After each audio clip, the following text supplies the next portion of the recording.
Di situ gue panik banget harus kemana. Tiba-tiba ada telepon masuk dari Pratama. Tapi mata gue spontan lihat ke bawah, ke arah perut gue. Dan gue ngeliat ada tangan di perut gue. Shit man, gue coba balik badan. Ternyata gue baru ingat kalau pintu gue tuh gak gue kunci. Gue punya cerita.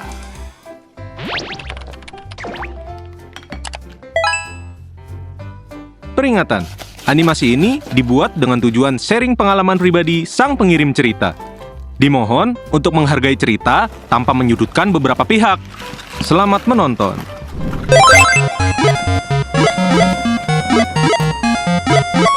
Di era digital sekarang, zaman makin canggih ya. Bisa gampang kenal sama siapa aja. Cukup satu klik, swipe, dan jadi temen. Tapi gak ada yang bilang kalau dampak buruk dunia maya nyata adanya. Kenalin, gue Cika. Sekarang gue mahasiswa semester 5 di salah satu kampus swasta di Bandung. Keseharian gue cukup padat, kuliah, organisasi kampus, jadi asisten dosen, plus kerja part-time. Gue tipe orang yang seneng produktif daripada gabut. Kalau gabut tuh gue ngerasa galau, pengen punya pacar mulu bawaannya. Kalau ngomongin asmara, gue udah jomblo 1 tahun. Udah kenyang sama rasa sakit sih. Gimana enggak? Gue putus sama mantan pertama gue sekaligus cinta pertama yang udah bareng-bareng selama 4 tahun. Yang harus berakhir karena dia selingkuh. Makanya gue jadi ekstra hati-hati, ngeri sakit hati lagi. Kemarin nyembuhinnya ngabisin banyak duit soalnya, hehe. Sekarang gue mau fokus ke diri sendiri, masa depan, dan hal-hal yang lebih bermanfaat ketimbang cari perhatian buat deket sama cowok. Suatu hari gue lagi kerja kelompok sama temen-temen. Di tengah hektiknya tugas, salah satu temen gue namanya Vion iseng nanya, "Cik, lu lagi deket sama siapa sekarang?" Gue jawab sambil ketawa, "Deket sama deadline tugas nih. Ya kali punya cowok, yang deketin aja kagak ada." Terus si Vion cerita kalau dia lagi dekat sama cowok dari fitur People Nearby di salah satu aplikasi hijau buat cari temen gitu. Dia nyaranin gue buat coba juga, tapi gue tolak mentah-mentah. Gue bukan tipe yang suka kenalan random dari aplikasi gitu soalnya. Tapi tanpa gue sadari, Vion ngambil HP gue saat gue lagi fokus ngerjain tugas. Keesokan harinya sekitar jam 9 malam, pas gue mau tidur, tiba-tiba ada notifikasi, Anda mendapat permintaan pertemanan. Gue pikir 1-2, ternyata ada 180 plus permintaan dong. Ternyata si Pion ini nyalain fitur cari temen. Di situ gue penasaran sih, dan gue iseng coba lihat satu-satu profil penggunanya. Sampai akhirnya mata gue berhenti di salah satu profil cowok. Dari foto profilnya sih orangnya bersih, senyumnya manis dan kelihatan berwibawa gitu. Namanya Kal, dan gue accept deh. Pas gue accept, selang beberapa detik dia langsung chat gue. Buset, gercep banget bang. Akhirnya kita kenalan malam itu. Gak kerasa gue sama dia udah ngobrol sampai 3 bulan. Ternyata nama aslinya dia tuh Pratama. Dia ini mahasiswa akhir di kampus negeri Bandung juga. Jarak kampus dia sama kampus gue tuh gak begitu jauh, jarak tempuh 15 menitan aja lah. Nah, setelah 3 bulan cuman dari teleponan aja, dari situ dia ngajak ketemuan tuh dan semua terasa normal. Dia ini bukan asli sini, dia anak rantau yang ngekos deket kampusnya. Dia juga sama kayak gue, aktif organisasi, bahkan jadi ketuanya. Kita sama-sama produktif, tapi selalu ngeluangin waktu buat tukar kabar atau sekedar call. Kalau dilihat dari kesehariannya, sosmed brandingnya tuh keren banget. Kagum pol deh pokoknya gue. Suatu malam gue pulang rapat organisasi jam 11 malam. Biasanya emang suka pulang malam kalau abis rapat. Dan biasanya gue nginep di kos bestie gue kalau kemalaman. Tapi malam itu semua temen gue lagi balik ke kampungnya masing-masing karena libur panjang semester genap.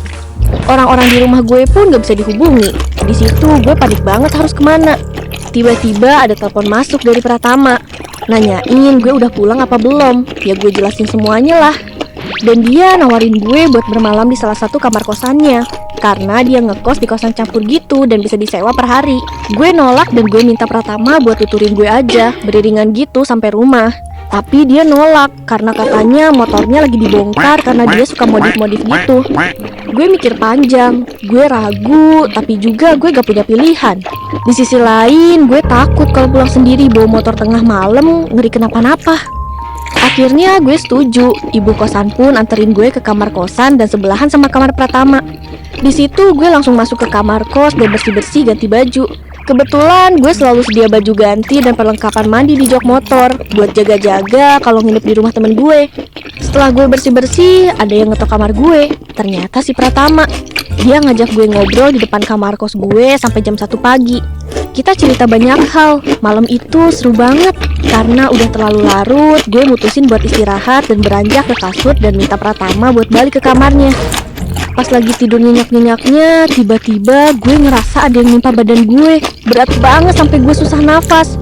Wah, fix ketindihan setan di tempat baru ini mah, pikir gue. Pelan-pelan gue buka mata dan setengah sadar, ternyata nggak ada siapa-siapa dong.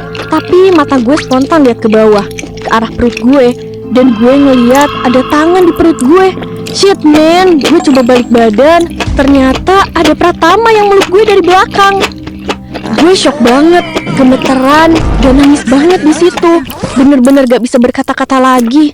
Gue kaget banget, dia bisa masuk dari mana coba? Walaupun kita udah kenal agak lama, tapi dia gak berhak ngelakuin ini ke gue. Ternyata gue baru ingat kalau pintu gue tuh gak gue kunci. Kebiasaan kalau di rumah pintu kamar gak boleh dikunci karena ngeri ada apa-apa. Untungnya dia gak ngelakuin apa-apa ke gue. Dan mungkin terdengar sepele, tapi gue udah janji sama diri gue sendiri buat ngejaga diri ini sampai menikah dan no skidi papap sebelum nikah. Pokoknya tubuh gue masa depan gue. Singkat cerita, gue refleks langsung bangun. Dia narik tangan gue buat tidur lagi. Tapi gue nolak dan langsung cari HP buat ngehubungin siapapun yang bisa nolongin gue. Tapi pas gue lihat jam, ternyata masih jam 3 pagi. Percuma, orang-orang juga masih tidur. Kalau gue maksa pulang sendiri sekarang pun gue takut. Pasti masih sepi di jalan. Akhirnya gue mutusin buat mandi dulu karena kebetulan toiletnya di dalam dan gue lihat Pratama juga masih tidur nyenyak. Gue langsung mandi dengan perasaan masih was-was. Gue siap-siap karena di hari itu ada kelas pagi jam 7. Waktu gue lagi siap-siap, gue mau ngecas HP yang sebelahan sama HP Pratama. Tiba-tiba HP-nya ada notif dari arah Cantik dan isi chatnya, "Makasih banyak sayang." Gila, ternyata nih anak udah punya pacar. Gila, ini gila banget nih orang. Gue lemes banget lihat notif itu. Tanpa mikir lagi, pas jam 4 subuh, gue langsung pergi dari kos sampah ini. Gue pulang ke rumah sambil nangis sepanjang jalan. Di hari itu, gue izin gak masuk kelas karena masih kaget dengan semua ini. Dan gue rasa gue perlu istirahat. Setelah gue cek WA dan sosmed, semua udah diblok sama laki-laki gila itu. Gue makin kesel, makin benci sama dia. Setelah kejadian buruk itu, gue bener-bener gak berani cerita ke siapapun. Cukup gue pendam sendiri dan jadi pelajaran hidup. Gue udah bodo amat sama kabar dia. Soal Ara pacarnya Pratama, beberapa hari setelah kejadian itu, akun dia muncul di beranda gue. Banyak postingan mesra mereka berdua. Pasti ceweknya sakit hati banget kalau tahu kelakuan nakal cowoknya di belakang. Gak lama, postingan foto mesra mereka berdua gak ada dan terlihat gak saling follow lagi. Fix, mereka udah putus sih. Akhirnya gue beraniin cerita ke Ara yang sekarang udah jadi mantannya. Syukurnya responnya cukup baik ke gue. Dia juga cerita kenapa dia bisa putus sama lelaki bajingan itu. Katanya Pratama ini udah beberapa kali ketahuan selingkuh. Dia udah pernah bawa 6 cewek ke kosannya. Hah? Ngedeketin mahasiswi baru juga dan sering ngelakuin kekerasan ke Ara. Pratama ini bener-bener manfaatin jabatan organisasinya di kampus dan nge-branding bagus di sosmed. Padahal kelakuannya kayak musang birahi.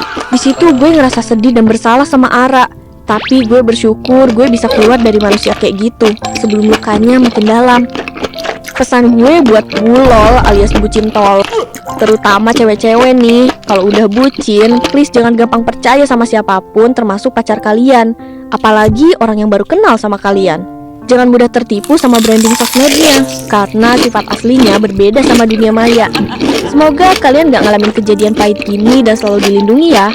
Sampai di sini akhir cerita gue. Sampai jumpa di video gue punya cerita selanjutnya. Bye bye, hati-hati ya guys.